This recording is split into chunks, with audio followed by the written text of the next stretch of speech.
A paz do Senhor, sejam todos bem-vindos. Esse é o nosso canal TND Clube Teológico, ou seja, TND significa Teologia Nossa de Cada Dia. E no vídeo de hoje, nós vamos comentar sobre os perigos da interpretação bíblica equivocada. Eu sou Samuel Góes, sou pastor da Igreja Bíblica Aliança do Calvário, e sem mais delongas, vamos agradecer a todos vocês que têm feito as suas inscrições em nosso canal.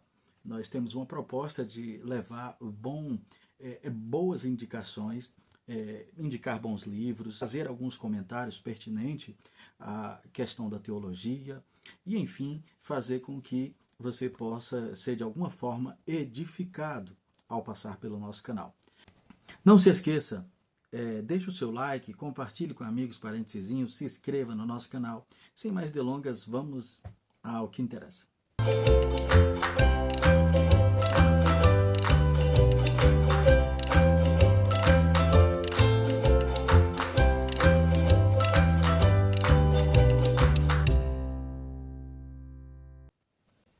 Ok, então, gente, uma das coisas que é bem interessante, que é muito preocupante, quando vemos uma série de resultados por conta da internet e de vários outros meios de comunicação, é que existe sim, muito mais do que a gente pensa, uma má interpretação dos textos bíblicos. Tudo isso porque as pessoas fugiram de uma leitura sistemática das Escrituras. Quando eu digo sistemática das Escrituras, eu não quero me referir de forma academizada, por assim dizer, mas eu quero dizer de forma contínua, de forma como um todo. É importante ao cristão buscar ler a Bíblia de Gênesis a Apocalipse, pelo menos uma vez por ano, estudar os textos, buscar entender e compreender aquilo que de fato são os pormenores, levando em conta que isso não quer dizer que ela seja difícil de se entender, porque uma das coisas que vamos comentar aqui é sobre o enredo das Escrituras Sagradas serem simples. Existem várias teologias sistemáticas de grande peso, de grande porte, muita envergadura, e, no entanto, eles vão dizer que você precisa entender que a Escritura ela é clara na sua mensagem. Mas, enfim, uma das coisas que é preocupante é perceber que muitas pessoas, em uma leitura rasa, em uma leitura muito superficial, não levando em conta o todo das Escrituras, proíbem o que Deus não proíbe, liberam o que Deus não liberam, dizem, assim diz o Senhor, quando Deus diz calado, quando Deus permanece calado. Enfim, passar na frente de Deus será um pecado ou não? Dizer o que Deus não disse é pecado ou não? Logicamente. Passar na frente de Deus, fazer de alguma coisa como fundamento para a salvação, sendo que Deus não fez como fundamento para a salvação tal coisa, isso é algo extremamente preocupante, porque você está dizendo para Deus que ele se esqueceu de um ponto muito importante que você está vendo, mesmo de maneira inconscientemente. Isso é muito sério, isso é muito preocupante. Então, nós vamos comentar aqui rapidamente sobre os perigos da interpretação bíblica equivocada. Primeiramente, você pode ler uma Bíblia e pode colocar um sentido que você ouviu, ou pela sua própria experiência, ou mesmo pelo seu próprio entendimento. Dar um significado àquele texto sem que seja de fato aquele entendimento. Por essa razão que a Bíblia sempre pede, sempre diz para a gente examinar as Escrituras. O próprio Jesus diz: examinai as Escrituras, porque julgais ter nela a vida eterna, e são elas mesmas que testificam de mim. João 5,39. Mateus 22, 29 diz: errais não conhecendo as Escrituras e nem o poder que nelas há. Por essa razão é tão importante não fazermos uma leitura da palavra de Deus, mas estudá-la, fazer com que ela possa penetrar em nosso coração. E assim nós vamos compreender a importância de conectar o entendimento do Antigo com o Novo Testamento. Uma vez que temos a leitura do Antigo Testamento e do Novo, nós vamos fazer uma conexão. E aí nós não vamos criar as nossas próprias doutrinas. Importante dizer que em termos de entendimento das Escrituras, existe uma matéria chamada hermenêutica bíblica, ou seja, a arte de interpretar os textos bíblicos, e uma das primeiras regras, ou melhor dizendo, a regra fundamental da hermenêutica é entender e aceitar e dizer que a Bíblia interpreta a própria Bíblia. É isso mesmo. Uma vez que você está diante do texto da palavra de Deus, a primeira regra fundamental para se entender da melhor forma possível é compreender que um texto difícil recebe luz de um texto mais fácil. Ora, uma vez que você entende a importância de ler a Bíblia toda para depois construir o seu entendimento daquilo que Deus proíbe e daquilo que Deus não proíbe, você está no caminho certo. Agora, uma vez que você leu apenas alguns pequenos trechos, é muito precipitado dizer que Deus está proibindo tal coisas em determinados textos difíceis.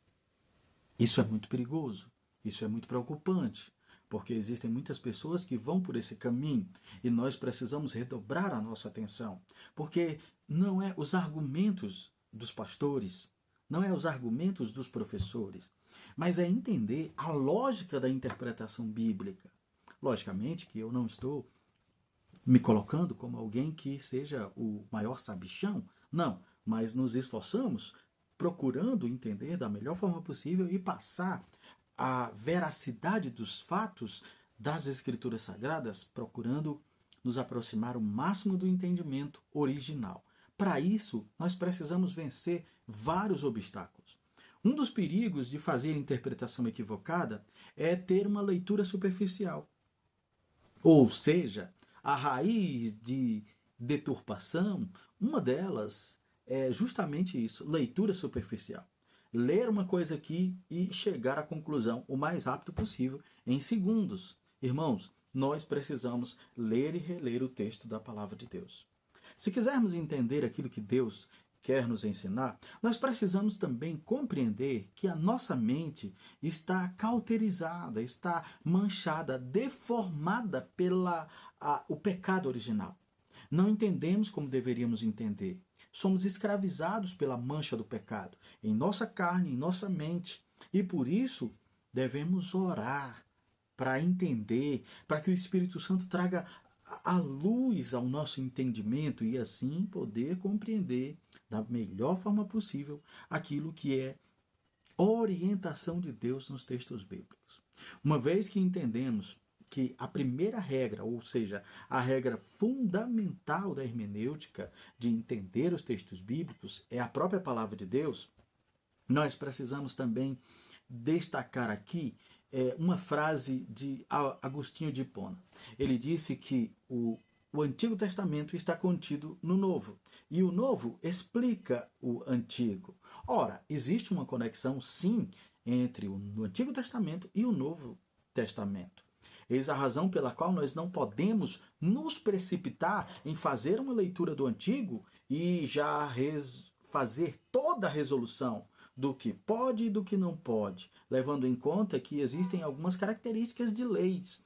Você tem leis cerimoniais, você tem leis civis e você também tem leis morais. Uma vez que você entende que as leis cerimoniais ou algumas exigências culturais passaram, você não terá nenhum problema no Novo Testamento em não notar que certas coisas que foram exigidas no Antigo Testamento não são mais exigidas no Novo Testamento. Isso implica dizer que nós não precisamos fazer, não precisamos cumprir, não precisamos nos submeter a alguma coisa que, uma vez que foi cobrada no Antigo, mas que não foi ratificada no Novo, para que voltar aos rudimentos da lei? E, inclusive, para que voltar aos rudimentos de exigências culturais? Essa é uma questão muito pertinente. Caso contrário, nós iremos construir as nossas próprias doutrinas, os nossos próprios conceitos daquilo que Deus exige ou não, e iremos proibir o que Deus não proíbe, e iremos liberar o que Deus não libera. Primeira regra fundamental, reitero aqui, a Bíblia interpreta a própria Bíblia. Nós precisamos entender que textos mais fáceis lançam luz a textos mais difíceis. Por essa razão que a gente não precisa e não deve ter pressa em chegar a alguma conclusão dos textos bíblicos. Nós precisamos orar, ler e buscar o entendimento, fazer as nossas anotações e também conversar com o seu pastor, conversar com quem sabe um pouco mais, de maneira muito cuidadosa, e você pode aprender um pouco mais. Esse é o primeiro ponto. O segundo ponto é entender que toda a Bíblia perpassa uma ideia, e a ideia central, a espinha dorsal da mensagem bíblica é justamente a história da redenção. O que seria isso? Seria a história de Deus recuperar a sua criação através do sacrifício de Cristo Jesus. Então tudo gira em torno dessa história, tudo está sendo construído e de forma perfeita, maravilhosa, de forma que Deus conduz toda a história da humanidade a chegar a esse cume. E a gente vê isso na pessoa bendita de Jesus morrendo na cruz do Calvário por nós. Uma vez que entendemos que o enredo das Escrituras é algo simples e a gente percebe que existe clareza nos textos bíblicos, nós precisamos entender que a mensagem central, ela pode-se dizer que é perceptível, por assim dizer, ela é fácil de se entender, levando em conta que qualquer pessoa com o uso da sua alfabetização vai entender. Agora, nós precisamos entender que existem coisas difíceis de compreender nas Escrituras Sagradas. Esse é o segundo ponto. O terceiro ponto é considerar a dupla natureza das Escrituras. Uma das razões pelas quais muita gente faz confusão e atropela o sentido original daquilo que a palavra de Deus nos diz é justamente isso, não considerar a dupla natureza das Escrituras. Qual é a influência de entendermos e compreendermos e aceitarmos a dupla natureza das Escrituras? Faz toda a diferença. Uma vez que você, a semelhança de Jesus Cristo, que é 100% homem, 100% Deus, a Escritura também tem dupla natureza. Ao mesmo tempo que ela é divina, que ela é palavra de Deus às nossas vidas, ela também tem a natureza humana, porque foi dada na língua dos homens. Uma vez que nós consideramos essas duas naturezas, a dupla natureza, nós temos alguns desafios em cada um dos aspectos. O primeiro aspecto, que é a natureza divina, nós precisamos orar, nós precisamos buscar a Deus, nós precisamos nos achegar a Deus com um coração quebrantado, humilde, esvaziado e em oração pedindo a Deus que Ele ilumine a nossa mente e traga o bom entendimento. Porque afinal de contas, somos pessoas caídas, a Bíblia fala em Efésios capítulo 2, que a nossa consciência estava subordinada, governada pelo príncipe das trevas. Nós temos a natureza do pecado que manchou a capacidade para entender da forma que Deus gostaria que entendêssemos a Escritura. Para isso nós contamos com o Espírito Santo. O próprio Jesus disse que quando ele subisse, ele ia enviar o outro Consolador e ele nos ensinaria tudo como deveríamos fazer.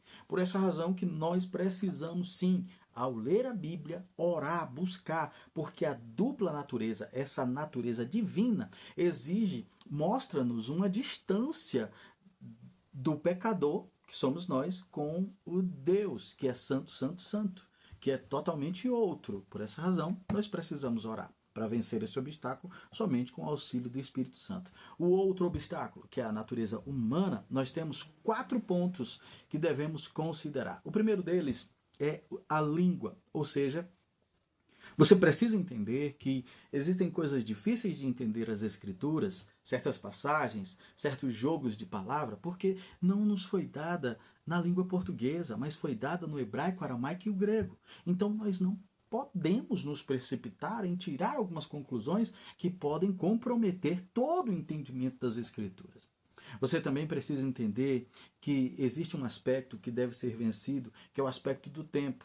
Nós estamos no século XXI. A Bíblia, a parte mais recente, a parte mais nova, foi concluída no primeiro século. Ora, é uma distância gigantesca mais de 2000 anos de distância do período em que a gente vive em relação ao período da parte mais recente das Escrituras. Isso é algo que a gente precisa considerar. E isso deve ser considerado da seguinte forma: se essa distância coloca variações no linguajar, então eu devo estudar, então eu devo me ater a um dicionário, a um comentário, a um livro que possa trazer um pouco da realidade daquela cultura. Caso contrário, eu vou fazer de uma cultura tão distante doutrina para os nossos dias hoje que não tem nada a ver. Isso é algo extremamente preocupante. Terceiro ponto que nós devemos considerar no aspecto da natureza humana é o filosófico, a visão de mundo da época. Uma vez que vivemos neste mundo e temos uma visão de mundo totalmente diferente daquela que eles viveram, nós precisamos sim procurar entender o que eles queriam dizer, quais as posturas eles tomavam e quais mensagens eram passadas com base nas suas palavras e as suas posturas. É fundamental isso. E por último, uma vez que eu escrevo alguma coisa ou digo alguma coisa em um culto e alguém não entendeu, talvez uma outra semana ou no outro dia alguém possa ter a liberdade de chegar e falar: pastor, eu não entendi o que o senhor quis dizer com aquilo. O que o senhor quis dizer usando tais palavras? E aí a gente vai e explica. Hoje nós não temos o apóstolo Paulo, nós não temos Moisés, nós não temos Samuel, nós não temos vários profetas, vários apóstolos que poderiam tirar as dúvidas dos pormenores. O que é que esses 4 obstáculos no aspecto da natureza humana, eles nos impulsionam a fazer? Linguístico, o temporal, o filosófico e o autoral, a ausência dos autores. Ora, estudar, ler, procurar compreender melhor aquele tempo para entender o jogo de palavras que Deus quis usar para que a gente entenda da melhor forma possível. Eu não estou dizendo aqui, irmãos, que somente os estudados vão compreender as Escrituras. Eu estou apenas dizendo que existem coisas culturais, existem pontos que são secundários, que uma leitura superficial pode tornar pontos secundários doutrinas hoje. Entendimentos equivocados, pautados em fatores culturais do Antigo e do Novo Testamento, se forem levados ao pé da letra, à risca, nós podemos correr um grande risco, porque a Bíblia diz que tira o teu olho se ele te faz pecar. Afinal de contas, esse entendimento de tirar o meu olho literalmente, se o meu olho me faz pecar, se a minha mão me faz pecar, então eu devo cortá-la? É literalmente isso? Uma leitura muito superficial vai entender os não podes de maneira muito imediata. Logicamente que existem coisas que são, na questão moral, você vai ver muitas coisas. O que não posso matar hoje, não podia matar no Novo Testamento e não podia matar no Antigo Testamento. Existem coisas que são muito claras, mas existem alguns pontos que são secundários, culturais, que se nós tornarmos ela fundamentos doutrinários, nós vamos correr um sério risco. Por essa razão que a gente precisa sempre estar com um coração humilde, pronto para ouvir, pronto para um coração ensinável. É aquele que não se precipita em fazer da sua opinião o ponto máximo. A gente sempre está estudando e lendo. Um dos livros que eu quero indicar aqui para você é esse daqui, Bases da Fé Cristã. 20 fundamentos que todo cristão precisa entender. Assuntos sobre, infelizmente, eu vou falar uma coisa aqui com muita tristeza, porque existem muitos cristãos que não entendem sobre os anjos, sobre a realidade do pecado, a expiação, ressurreição, eleição, justificação, criação, trindade, a importância da Bíblia e vários outros assuntos importantes, porque nós negligenciamos lá atrás o estudo bíblico, um estudo sistemático, e aí perdemos. E aí somos fundamentados hoje em sentir-se bem no culto, quanto mais eu sentir bem no culto, melhor o culto teve mais unção. E na realidade não é isso. Nós não precisamos priorizar um culto que nos agrade. A ordem da Bíblia é priorizar um culto que agrade a Deus. Nem que para isso seja um pouco sacrificoso a nós mesmos. Mas o que vale, primeiramente, é buscar em primeiro lugar o reino de Deus. Eu espero que tenha ajudado vocês de alguma forma. Deixe aqui um comentário, ajude o nosso canal e até a próxima, se Deus quiser.